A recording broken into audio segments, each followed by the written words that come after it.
inside my heart. But now I'm still searching for you.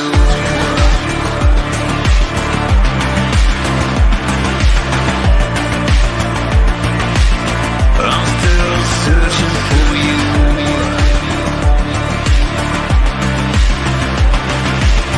From dirt to the sky, I'm still searching for you.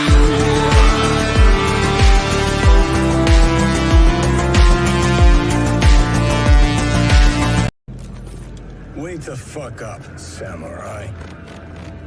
We have a city to burn.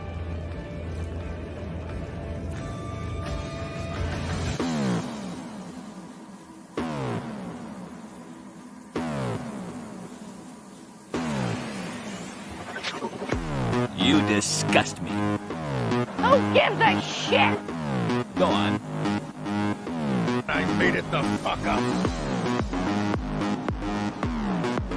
I did. I did. I did. I did. I did. It's glorious. And I run.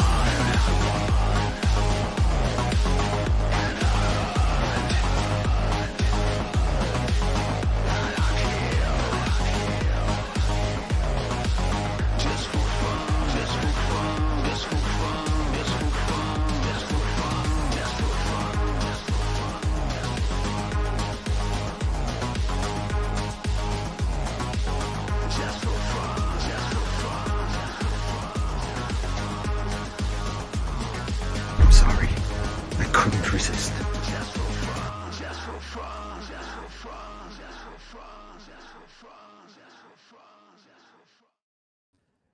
Hello, everybody out there in YouTube land, and welcome to Tuesday with Geeks.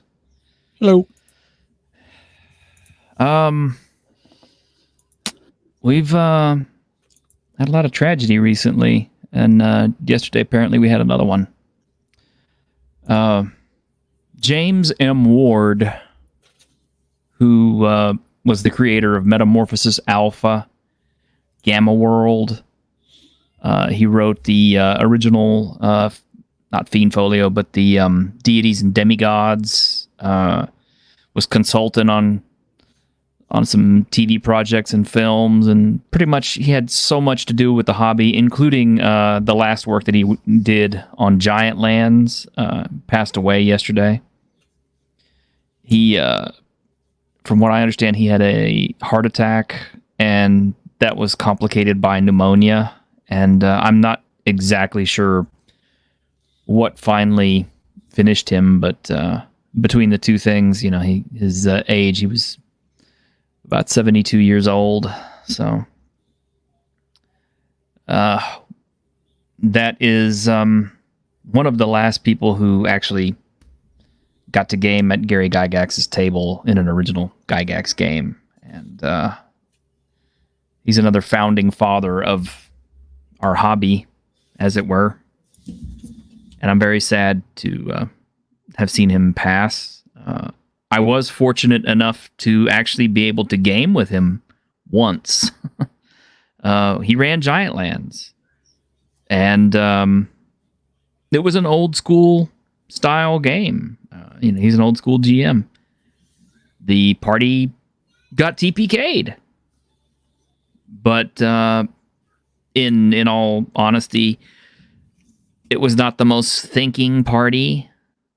We did kind of stumble into it on our own, and you know, we died from our own stupidity, and not necessarily by anything that he engineered. You know, he kind of had the world already built, set up, and we just happened to blunder and kind of do all the wrong things and mess things up for ourselves. And that's, you know, it's kind of a very old school way of playing. I was actually in that one with Cerulean. So I'm sure Cerulean might have a few things to say. He might have a video of his own to pay tribute. But it's a great loss, and I'm sorry you don't have to start the show out that way. We're kind of getting that a lot lately, with Toriyama and James Ward. I kind of wonder who we're going to lose next. Actually, I really don't want to know who we're going to lose next, because I just, I can't take it anymore. I'm tired of losing all these people I really like, God help me. I hope it's not James Earl Jones or something. Ugh.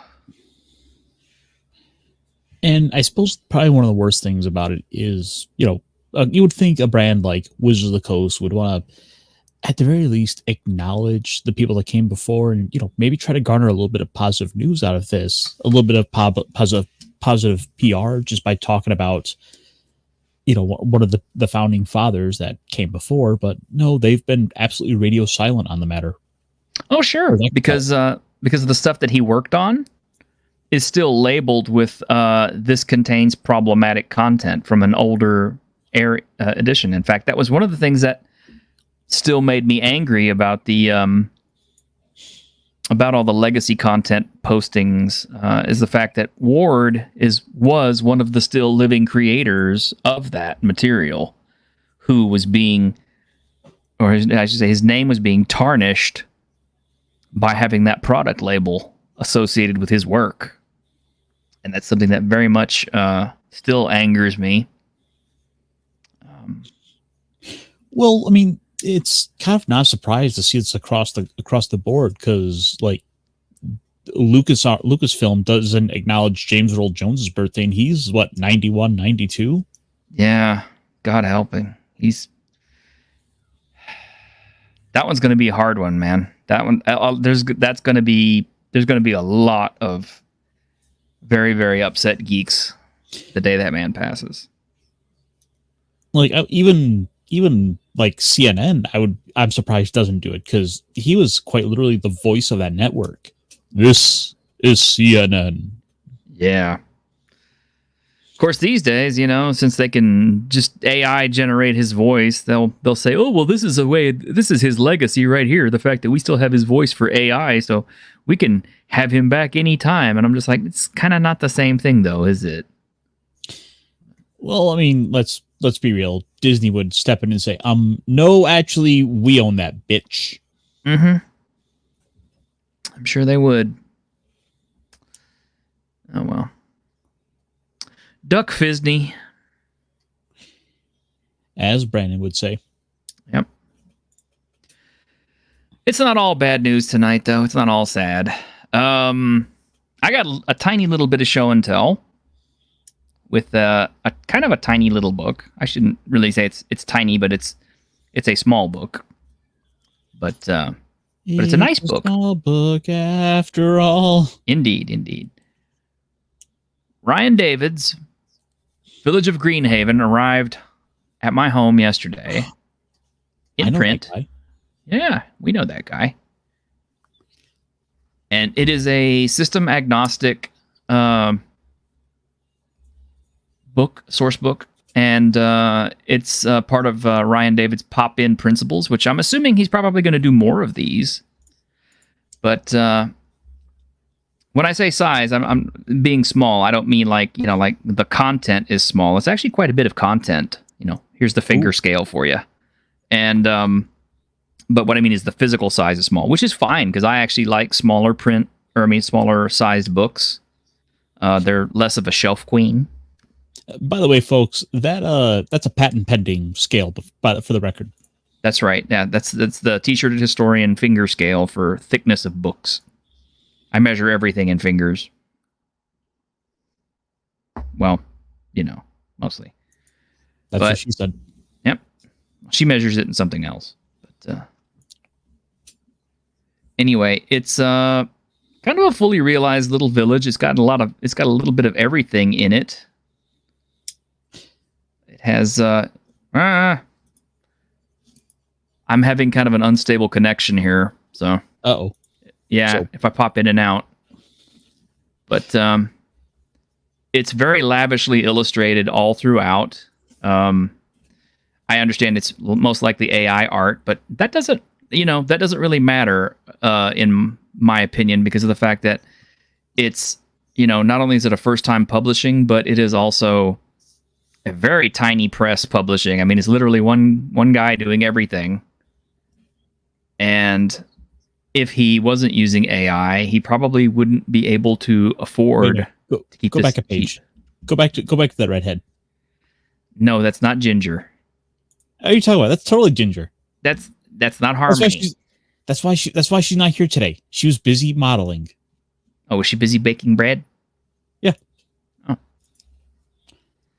I don't know why Ginger wasn't here today, but we do miss her. And sexy nun, which actually isn't that weird of a thing, as some Middle Ages nunneries actually were kind of brothels. I mean, well, people didn't always pay their tithes and weren't always able to give to the needy. So, but it has kind of everything. You've got like an entire thing of random citizens, their names and stuff. You've got their moods, motivations, gear. You have random city events to keep things running, forest events. You got a nice little set of monsters that you can work with, damage types, magical items, curses. It's nicely fleshed out. It is a bit tiny for the size of the amount of stuff that's in it, because it's only about like 100-person village. So you probably going to have to artificially bump it up a little bit with more NPCs than are listed in here, of course. Maybe add a few extra, houses and fields and other things in there, but that's fine. I mean, it's a nice starting thing. If if I had like a whole group of first levels and they had to come from someplace, I would say, okay, well, I'll just pull out Village of Greenhaven and everybody can start from there. Because it has kind of everything. It has like a little magic items type thing. It's got like a village equipment store and that kind of thing. So it is kind of a complete little village encounter for your characters to have. And I don't know. It's a nice little book. It's not very expensive. I think you normally pay about like $6 for it for the print. And it's over on DTRPG. Ryan, I'm not sure if it's on any other sites, but it's definitely there. I got the PDF as well as the physical book. And yeah, it's not a bad little piece of work.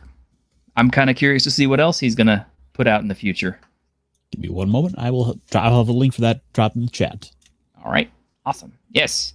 I guess if you wanted to, Cal, you could always run in a scenario where you pillage the village of Greenhaven. I mean, why not?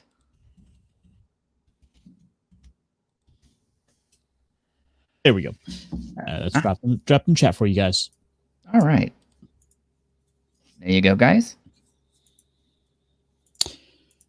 As always, we can geek. We support our friends here. So,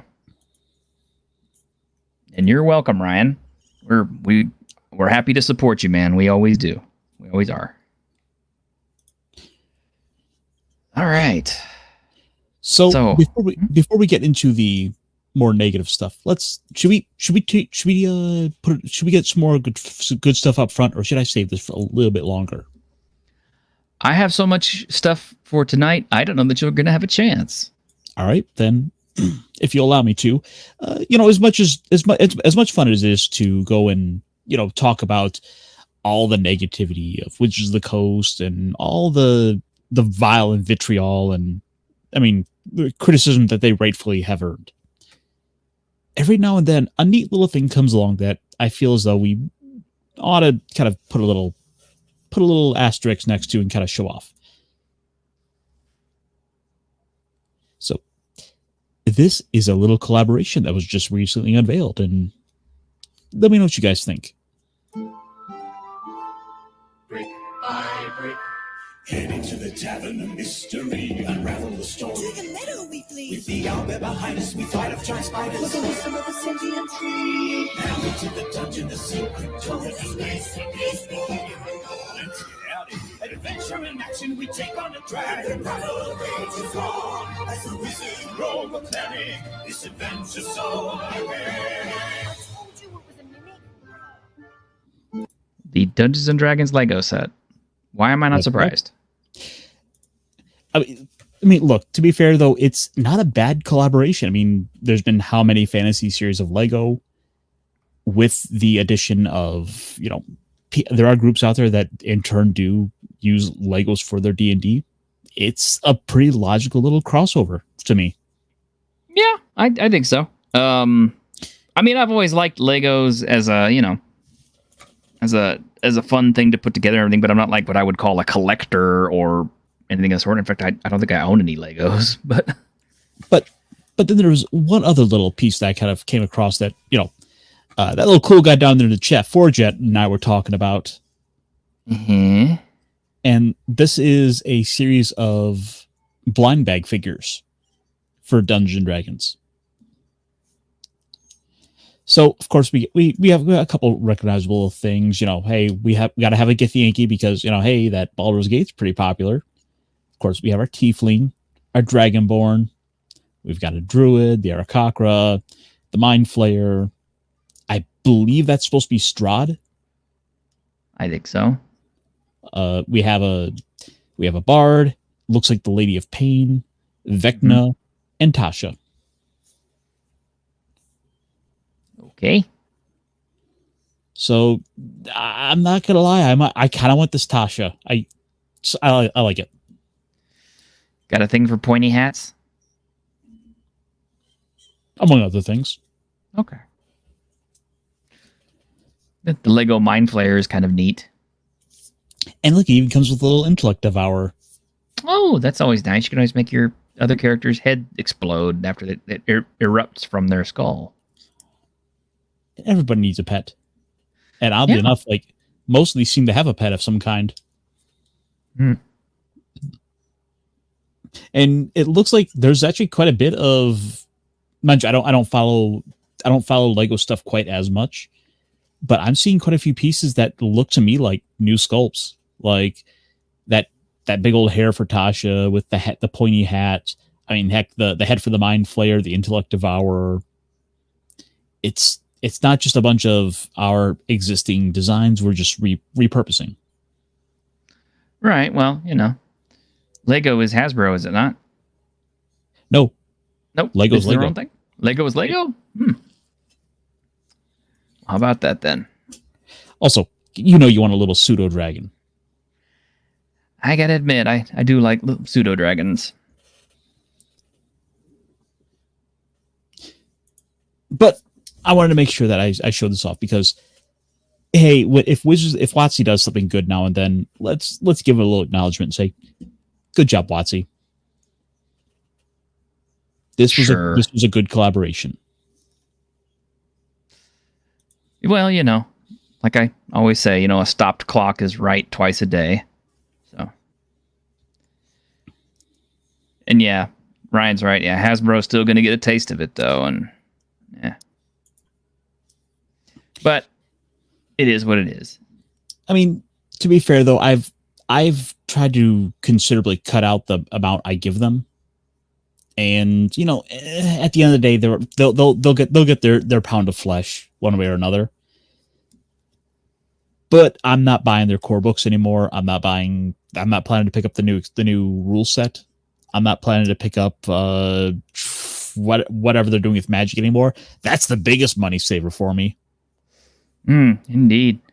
And after hearing about, I kind of like having that arm and that leg. Well, I after the whole rumor about the 10-cent thing, I always kind of felt bad. I almost kind of was wishing that that would go through just to see what. China, that's where the fun is at. China, that's where the fun is. Would it have done with WotC? But anyway, I do have something, some more good stuff here before we get into the really. Oh yeah, let's go ahead and do that. More. Really? Well, no, this was one of those negative things. But go to the positive first. Okay, because I have a big negative and I really need to drop it. Go ahead. Yes. Everybody knows that I'm a fight game fan, and I'm actually one of the few people who actually owned a Neo Geo way back in the day. And one of my favorite games that Optimus and myself would play was Fatal Fury. So all these years later, it makes me very happy to see that Fatal Fury is coming back. Ooh. Yes.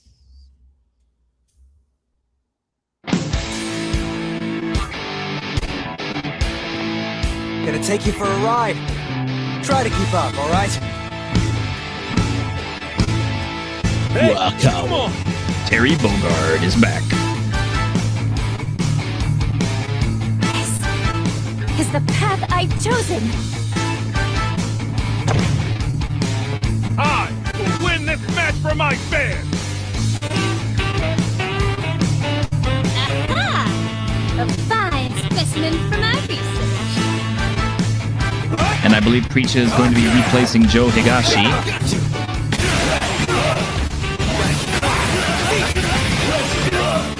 The style reminds me a lot of King of the Fighters. I was having that thought too.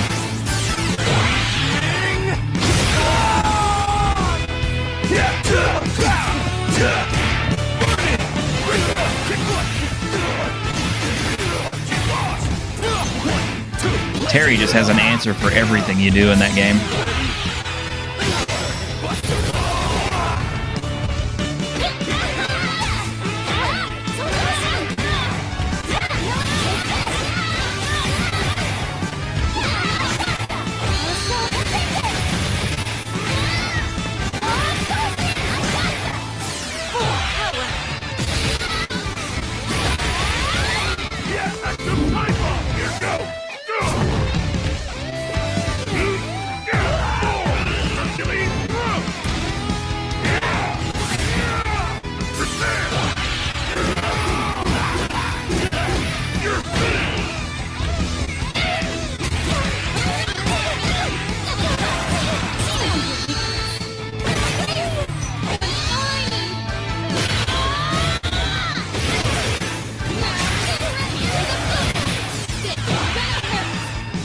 If you're not unbreakable, you must have a weak point.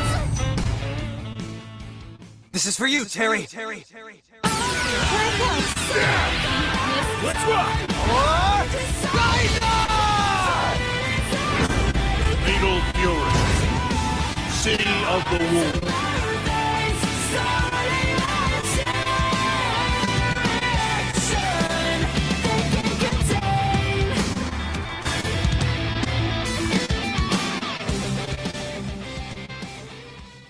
See, something you probably don't know is that over in Japan, Fatal Fury is called Garo Densetsu, which means Legend of the Hungry Wolf. So, whenever they talk about City of Wolves and everything, that's what they're talking about. Because they, Terry Bogard and Joe Higashi and Andy Bogard were all like considered the wolves back at the time. So the wolves are all back and looking really good for 2025. You know, I will say, looking at it, like I was never a big Fatal Fury fan, but I'm liking the look of that. It's appealing to me in a way that Street Fighter 6 didn't quite manage to pull off for me, because I don't know, it's like they want to take Street Fighter in a much more realistic route, but I'd rather have the stylized sort of anime-esque look of these characters. And I think that's going to do a lot of the heavy lifting to get me to pick this one up. Yeah, SNK has always had more of a gritty feel for its fighting games. Also has a reputation for the absolutely most just ridiculously hard end bosses. I mean, literally, it's like, you know, we used to meme about how some of the end bosses in some of the KOF series would just, like, you know, send you to bed crying because you got your ass whooped so many times. And yeah, Pop Culture Mechanic is right. The anime, the 3 anime that came out with Fatal Fury were also really good. But will we get Cutie Terry? I don't think so. But anyway, What can I say? I'm a little bit of a sucker for the R63 characters. mm-hmm. I almost was kind of saving this for Saturday. I mean, we could always revisit it on Saturday to see what everybody else thinks about this. But I thought that we would go ahead and look at it today since it's still kind of hot. And by Saturday, the discourse may be over on it already. But as you know, Twitter tends to cycle a lot of TTRPG arguments. You know, one week it's Thaco, the next week it's this, and the next week it's that. Well, currently it seems like we have run the clock again, and it is time once again to talk about combat wheelchairs. And I noticed the timing on it is really interesting because the discourse on combat wheelchairs comes up about the same time as the Sweet Baby Inc. thing is so hot, and people are wanting to kind of, no, don't focus on SBI. No, to focus on this other thing. Just distract. Not to mention, we've got the election coming up, and I just noticed that this stuff all seems to coincide. I mean, I don't wear the tinfoil hat, but it's kind of odd how the timings of these things tend to drop. I don't know. Well, these things just kind of do have their own natural cycles to them, and I think it's just kind of a matter of any chance to. Well, no, that's not true. Actually, I was going to say you would think that they would try to push certain topics up, but no. Remember the Sweet Baby Inc. People couldn't help but attack Akira Toriyama on his death. Mm-hmm. I remember that. They really stepped on themselves. That sort of made it much, much worse. Oh, yeah. As a matter of fact, now I'm hearing people saying things like, oh, look, these people got hired, they used to work at Sweet Baby Inc., or they work at Sweet Baby Inc., but they also worked on this other project. Should we blacklist them too and all this?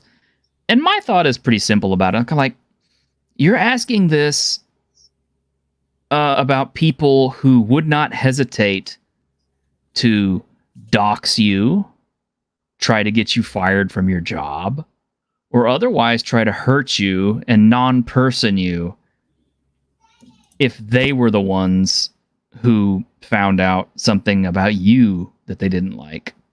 So now that the shoe is on the other foot, I'm kind of wondering, is the cow eat the cabbage the same way? I mean, should we be vindictive and blacklist all these people and everything the way that they wanted to cancel us? Well, see, I think what we're going to see is we're going to probably see a couple of prominent people really make their names in the next year by vetting these companies, by going through these lists of these games and finding certain names to the point where we'll basically be able to see people take the credit list and they'll be able to just run a search algorithm. Well, my thought is that in the future, SBI is going to probably be hiding a lot of their involvement with games as much as possible in order to avoid having those games get basically, blacklisted. But I don't know. I mean, I can't necessarily see the future. I can only just kind of speculate on it. But anyway, getting back to the question at hand. So the combat wheelchair thing is back, and that's causing all kinds of fun on Twitter. I feel like at this point we can go ahead and make that part of the drinking game. It's coming up that if one of those topics comes up, you get to take a shot that week.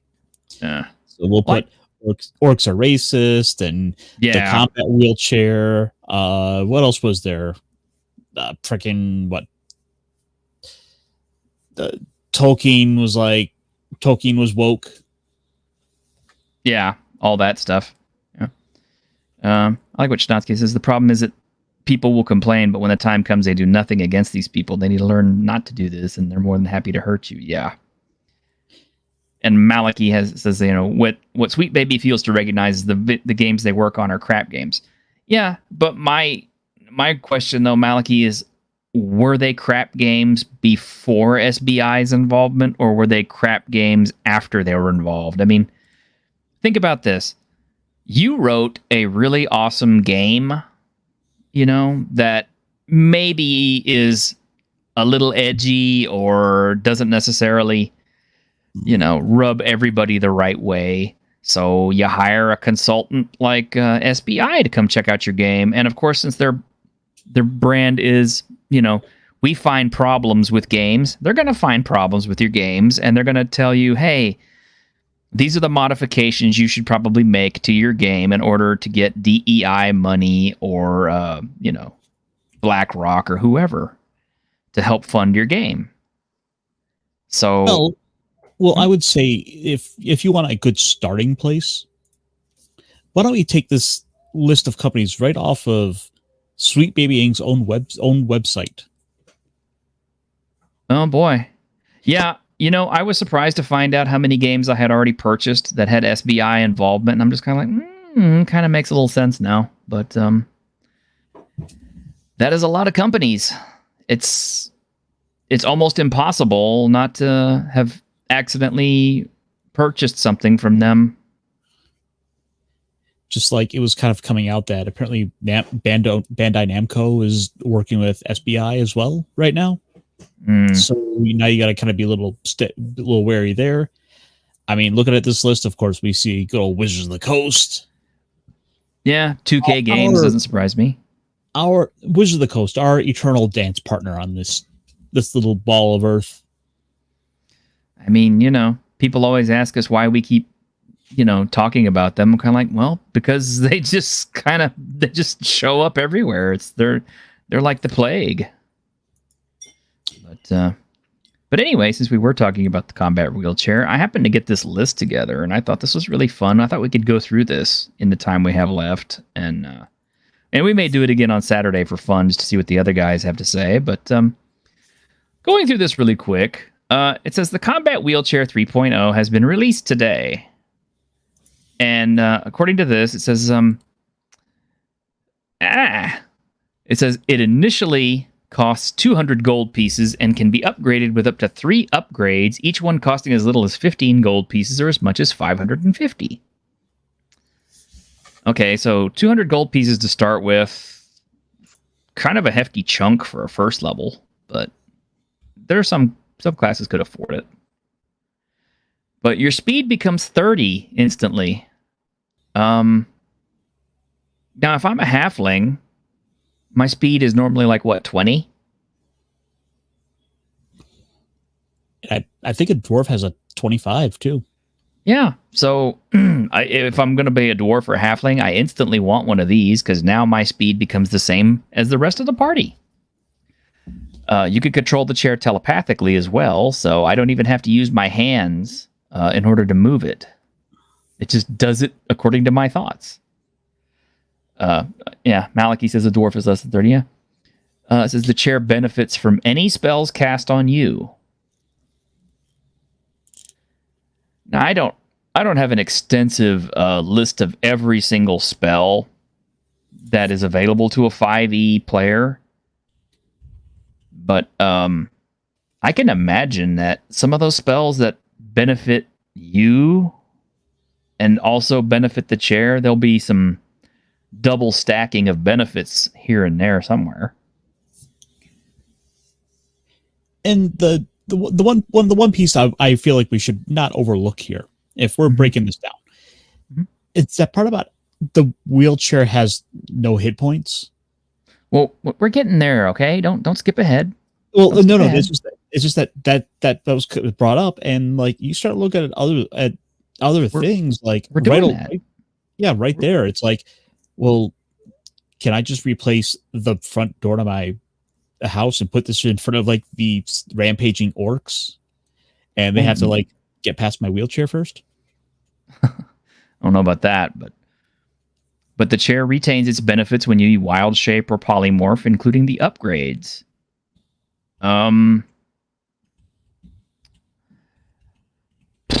Now, I mean, I think Wild Shape and Polymorph in 5e are pretty simplified to you pretty much just grab whatever monster or critter you turn into, and you basically become that until you lose all the hit points of that. Right? So I actually have a question about that right there. Let me pull up my image here. So if you could Wild Shape, like, if you could Wild Shape with the wheelchair, does that mean the wheelchair Wild Shapes alongside you, or does the wheelchair like shift to adjust to you? Because I've got questions. T-shirt. Yeah, I wonder about that. Do you become a bear in a wheelchair, or I think would. Or if you pull up my photo here. Oh, I'm sorry, I've got something up already. Does the wheelchair shape to fit you?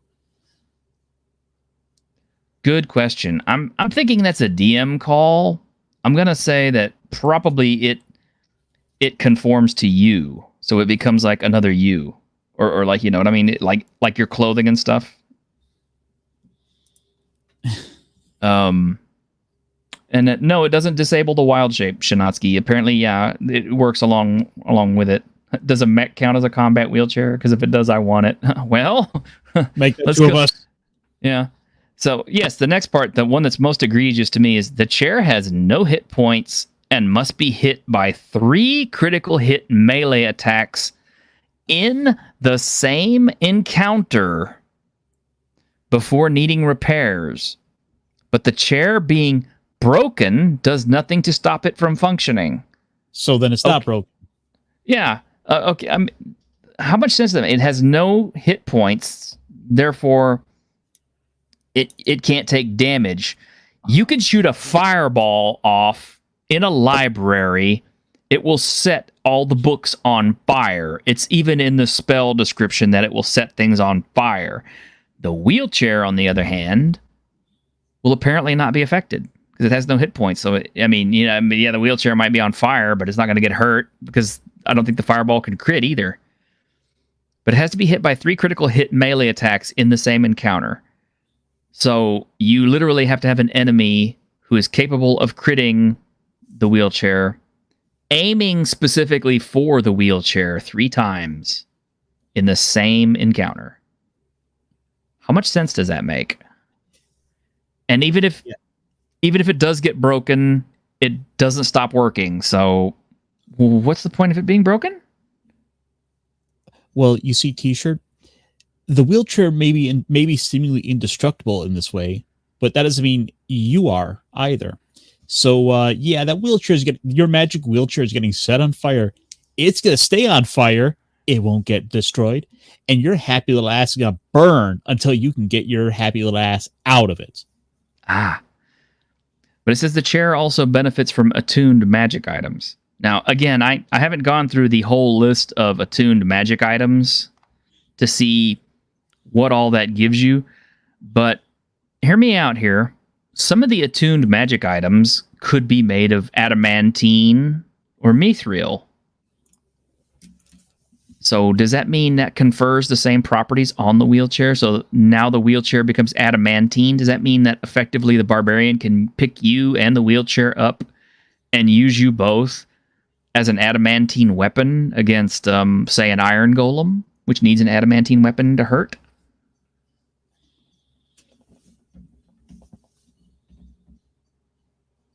I'm just spitballing here. I'm just thinking. Can I attune the wheelchair with magic and give it the benefit of spells? Well, I mean, kind of effectively, that's almost what it's telling you. I mean, the fact that it benefits from attuned magic items and it benefits from any spells cast on you. You could effectively, with a permanency spell, you could put a bunch of spells into your wheelchair and make it your magic item. I mean, how easy would it be for a wizard to use that as his arcane focus? Now I'm picturing the artificer who's going to go and customize it and add on add on a cannon. Well, of course he will. That'll be like the first thing he's going to do. The chair also counts as a mount for the purposes of mounted combat. Okay, so just by being wheelchair bound, you automatically get access to all of the mounted combat feats. Most people don't think of those as being very powerful. But some of the mounted combat feats will let you use special weapons and use them in different ways that they weren't originally intended to be used in wheelchairs. I mean, for example, I'm not sure if it still holds for 5e, but for like 3.5, 3.0, and Pathfinder First Edition, if you were considered to be mounted and you're using a lance, and you charge somebody and you hit them with the lance, you deal more damage, like double damage from a lance hit. And then, of course, there's feats to pump those things up. But what if I'm rolling? What if I'm then also rolling downhill? Do I get a speed bonus? Actually, yes, you do. It's listed in here already. You keep jumping. Don't jump. We're going one at a time now. Chair gives you advantage against being knocked prone. You already have an advantage over everybody who has 2 legs and can dodge things, in that you are resistant to being knocked prone. This automatically makes you better than somebody who is standing. I mean, I can kind of see where they're coming from with that, but this is already so bullshit that it's just one more thing on top of way too many. Mm-hmm. You do get extra movement speed going downhill. I'm all for that.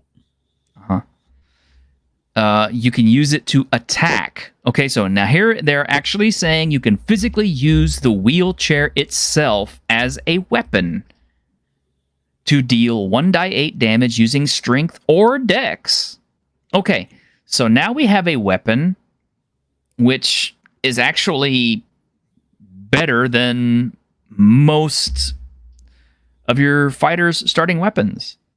I'm kind of curious. Does this mean that you need a special proficiency to use this wheelchair, or can anybody benefit from this? I mean, if I'm a wizard, does this mean I can take the combat wheelchair and be able to deal attacks the same way that a fighter does, without having any kind of proficiencies or anything for it?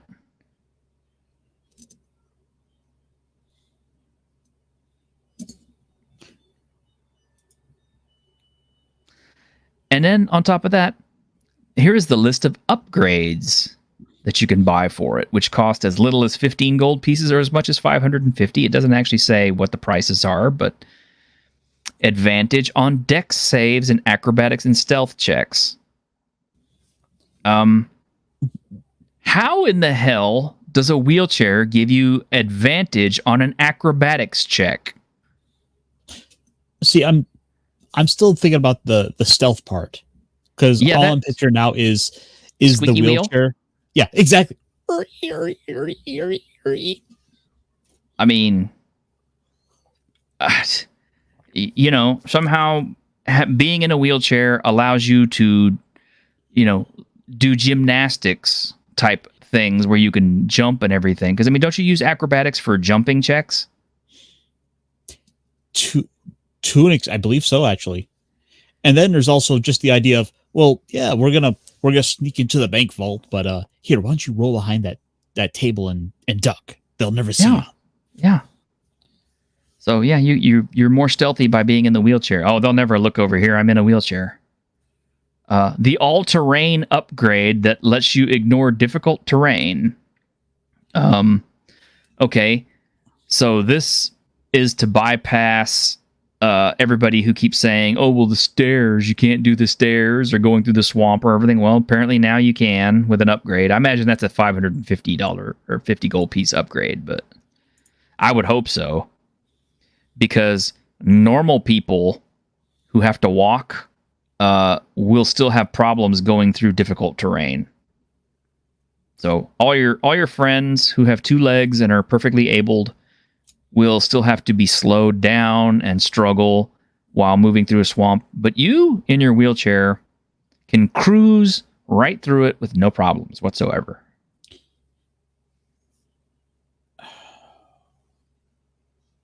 Advantage on saving throws against certain damage types. Wow. So now your wheelchair is a full-on magic item that gives you advantage on saving throws with whatever upgrade they want you to install.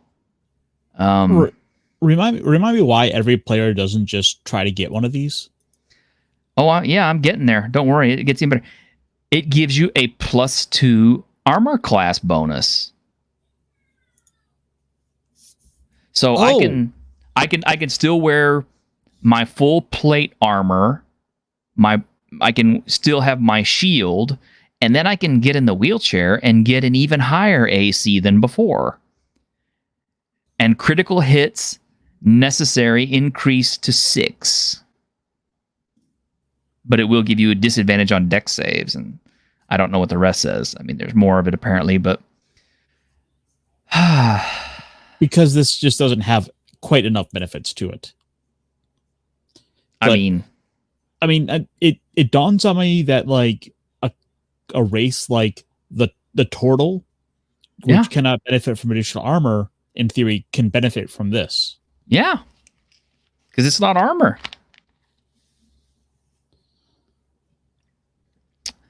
I don't know if turtles move slow or not, but if they do, then problem solved. Yeah. See, this makes me want to break out the 5e stuff and go through it with a fine-tooth comb and min-max every single possibility that I can eke out of one of these things and then build a character completely around it.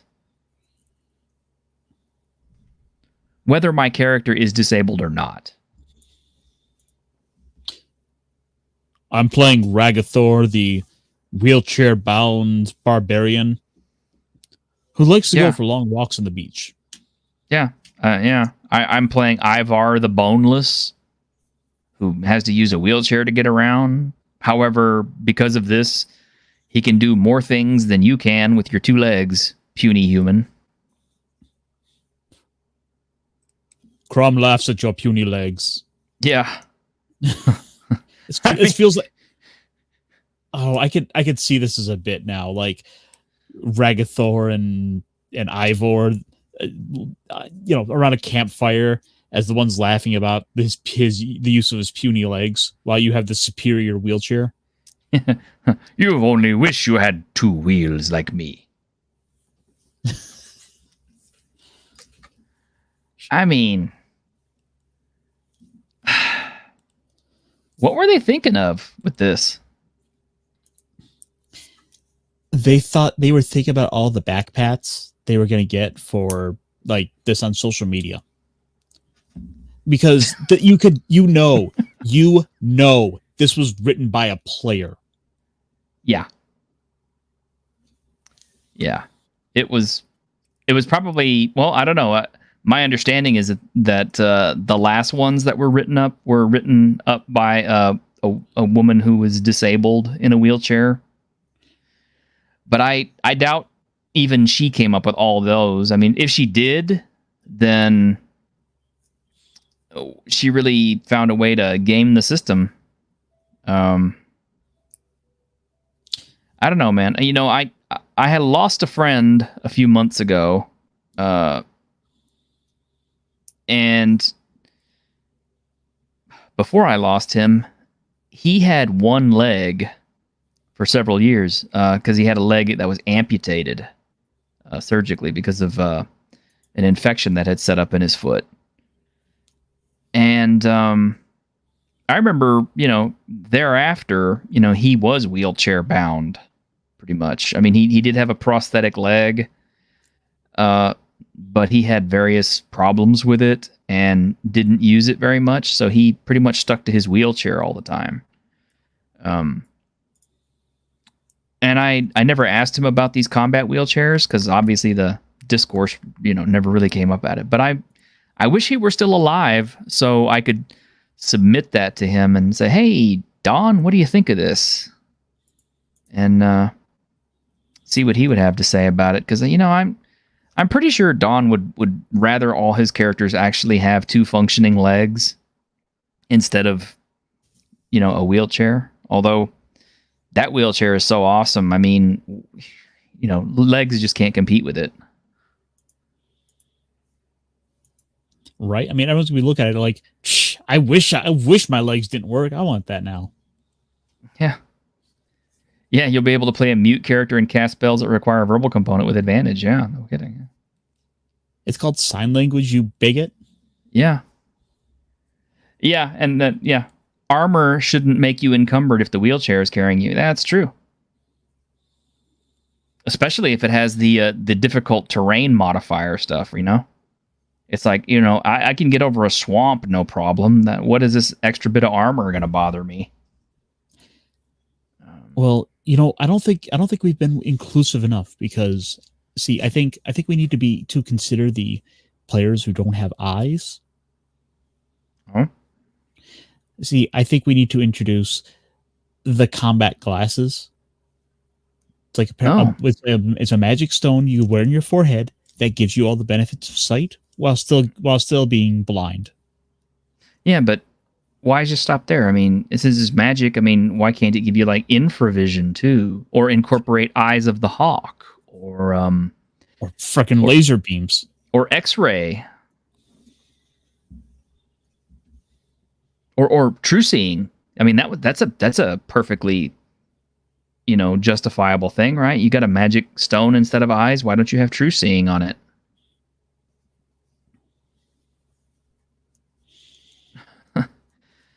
I mean,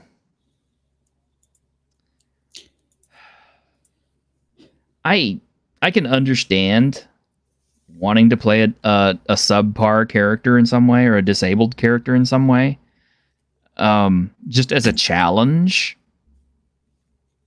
to your normal role playing experience. But if you have one of those wheelchairs, how is that a challenge? I mean, other than finding the 200 gold pieces to buy one to start with, I mean, I guess the rest of the party could pony up and put their money together and buy you one, right? God forbid I want to try and do a low fantasy setting. Yeah, because, we've been put on blast about that. Apparently another person said that, if a player wants to use a wheelchair in the game, then you're, as a DM, you're bound to have to do it, right? Because that's just the way it goes. Or maybe I just don't invite those players back to my game. I guess I don't know.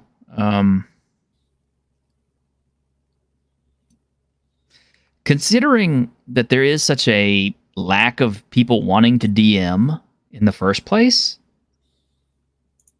and so many players are out there who are wanting to see the DM as the magic wish fulfillment machine, I kind of see this combat wheelchair as a further extension of the magic wish fulfillment fantasy. I mean, maybe I'm reaching here, but... Well, I mean, we all know what this is, though. It's all out of this desire to feel inclusive by making sure everyone can see themselves at the table, whether or not they want to, be what they are. It's like, oh, you're black? You have to play the orc left eye.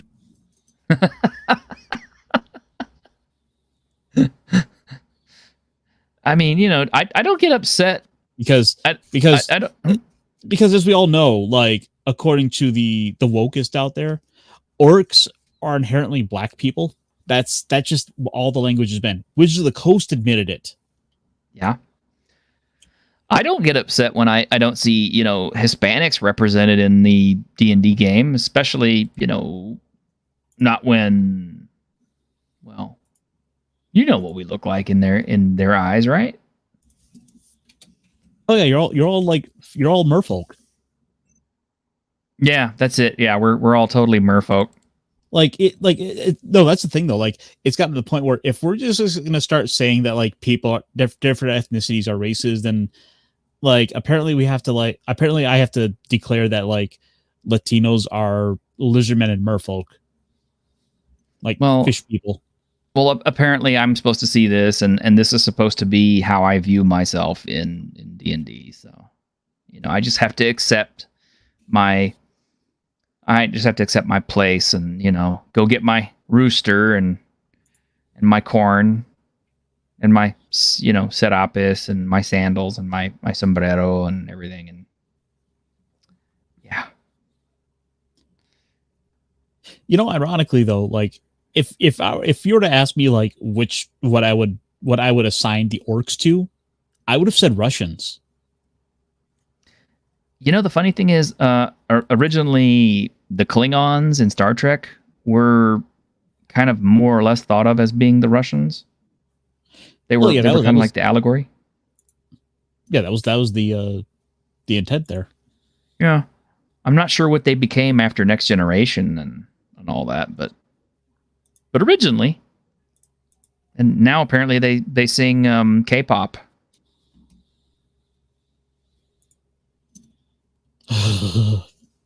You saw that episode? I saw the clip going around. It was kind of hard to not see. Yeah. Here I thought they went and like created all that Shakespeare, but no, apparently they're BTS. Yeah. So apparently. I guess the leftists out there don't think Koreans are human after all. If Why you black gotta people- come at me with your drama? Let's see. Orcs are black people. Klingons are Korean. Apparently. Like, what else is there? Like, oh, right. We can't talk about the goblins Why can't we talk about the goblins? because apparently they're the goblins are apparently a chosen people. You saw all that stuff about the goblin Oh bankers. God. Yes, I forgot about that.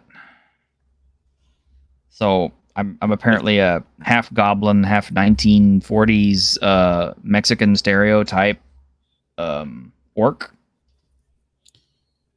Wow. No wonder I'm confused. What do I get to be then? I don't know. What are they representing as Native Americans? Centaurs or something? I mean, That almost seems racist to see, centaurs as Native American, doesn't it? a little bit, yeah. I mean, then again, we did just get the what was that? Oh God, what was that poor selling Indian one that's like Indian Wakanda? Coyote and Crow. Oh, they're Crow people. I think I'd almost rather be a centaur, but I mean, like every single Indian nation out there, was plains people that rode horses, right? Like the Comanche. Yeah, that's because apparently, according to like Hollywood and the Wokies, like they're all ever just like one definition of, Indian. That's right, I said Indian. You can say it. You're Indian. My word, I'm taking it back.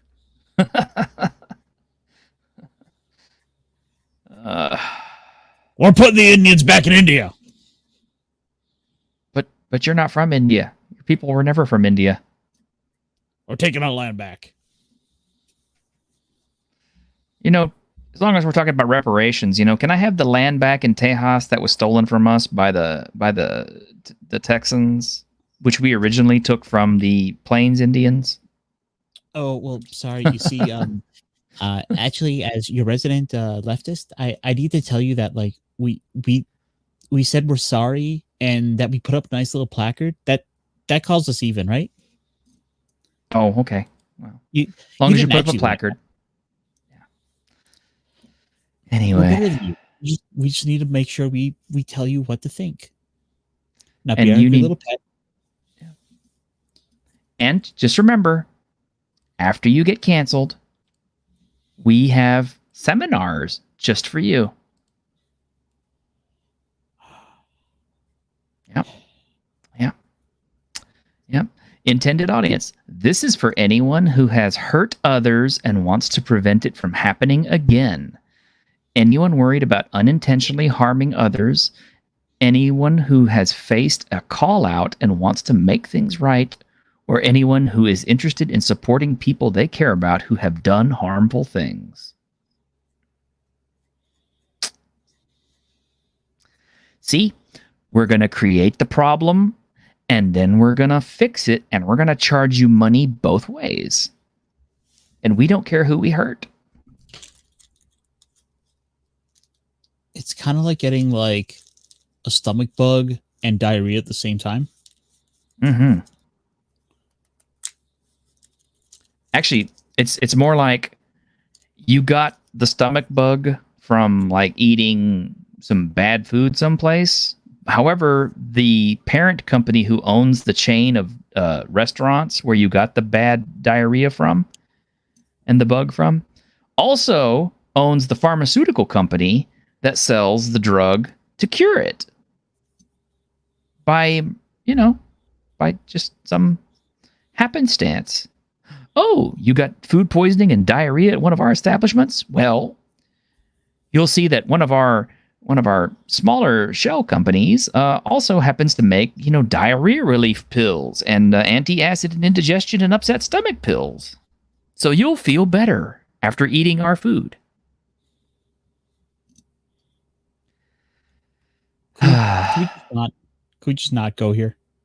Okay. Okay. This is a silly place. Yeah. And our hour's up anyway. I mean, there is one last topic, but I feel like we might want to save this for. Yeah, let's save it for Saturday. I think our special guest will have some opinions on it. Yes. And speaking of which, on Saturday, we will be joined by Comics Division. Yay! Yes, yes. The man who has been on Friday Night Tights will be on our show. Because yes. Comics Division is a good guy in his own right. He's got his show the Monday night not the main event. He does the Thursday night throwdown. Oh, yeah, Monday is Yelling at Park Cars. I had to think about them in the other order. All right. He will be with us on Saturday, so I'm curious to hear what his take on all this is. I bet it's pretty scathing. But until then, y'all take care. Y'all have a wonderful week in Geek, and see us on Saturday, because it's nuts or nothing.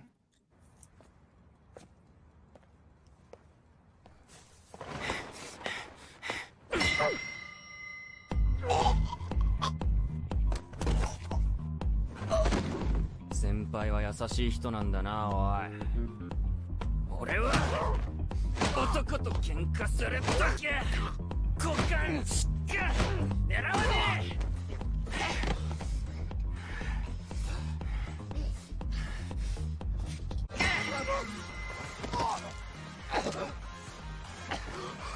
お前マジで邪魔ばっか偉いやがって。